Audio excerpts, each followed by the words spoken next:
ஒரு ஃப்ரெஷ் கேண்டிடேட்டா ஒரு product based கம்பெனில பிளேஸ் ஆயிருக்காங்க. 5.5 லேக்ஸ் சிடிஸ்ல பிளேஸ் ஆயிருக்காங்க. அவர் தான் ஒரு சின்ன இன்டர்வியூ பண்ண போறோம். ஹாய். Hi sir. என் பேர் அருண். நான் வந்து விழுப்புரம் டிஸ்ட்ரிக்ட்ல இருந்து கங்கபுரம் அப்படின்ற ஒரு சின்ன கிராமத்துலேருந்து நான் வரேன். நான் வந்து 10th வரைக்குமே வந்து கவர்மெண்ட் ஸ்கூல்ல தான் படிச்சேன். படிச்சு முடிச்சுட்டு டிப்ளமோ படிச்சேன். டிப்ளமோல மெக்கானிக்கல் இன்ஜினியரிங் படிச்சேன். முடிச்சுட்டு இப்போ ப்ரொடக்ஷன் இன்ஜினியரிங் படிச்சு முடிச்சிருக்கேன். ஸோ படிச்சு முடிச்சு இந்த பிளேஸ்மெண்ட்ல நான் வந்து இப்போ பிளேஸ் ஆயிருக்கேன்.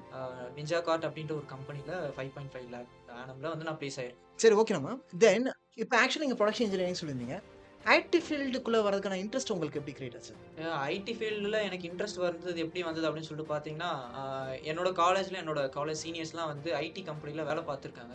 ஸோ அவங்ககிட்ட நான் இன்டராக்ட் பண்ணுவேன். ஸோ இன்டராக்ட் பண்ணும்போது அவங்களோட ஒர்க் ப்ரொஃபஷனல்லாம் எப்படி இருக்கும்? அவங்க கொலீக்ஸ்லாம் எந்த மாரிலாம் இருப்பாங்க? ஸோ ஒரு ஒர்க் ஒர்க் என்வைரன்மென்ட் வந்து எப்படி இருக்குன்ற மாரி சொல்லுவாங்க. அத சொல்லும்போது எனக்கு கேட்கறதுக்கு நல்லா இருக்கும். ஸோ நம்மளும் அந்த மாரி ஒரு ஐடி ஃபீல்டுல, ஐடி என்வைரன்மென்ட்ல ஒர்க் பண்ணணும்னு சொல்லிட்டு அந்த மாரி தான் எனக்கு ஒரு அந்த ஆசை வந்து ஆரம்பிச்சது.